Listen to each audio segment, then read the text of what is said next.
Mic, set, tunes! Good morning sir. Good morning. కూర్చో. Sir మీరు ఈ షర్ట్లో చాలా బాగున్నారు. ఒరే బిస్కెట్ వేయడం ఆపి నేను అడిగిన దానికి మాత్రం ఆన్సర్ చేయరా. సరే సార్. నిన్నొక ఈజీ క్వశ్చన్ అడగనా లేకపోతే 10 టఫ్ క్వశ్చన్స్ అడగనా? దీనమ్మ సార్ క్వశ్చన్ కరెక్ట్గానే అడుగుతున్నాడా?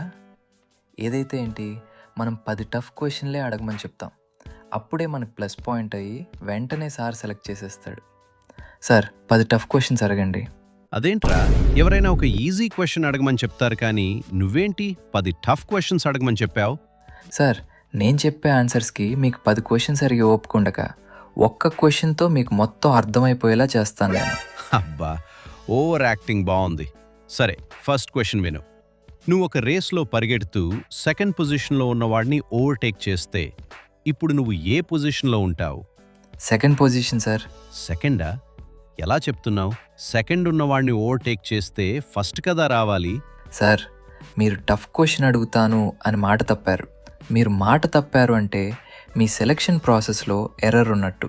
సో లాజిక్ ప్రకారం నేను అవుట్ ఆఫ్ సిలబస్ క్వశ్చన్కి ఆన్సర్ చెప్పను సార్. ఒరే, రేస్లో పొజిషన్ అడిగితే సిలబస్ అంటావేంట్రా?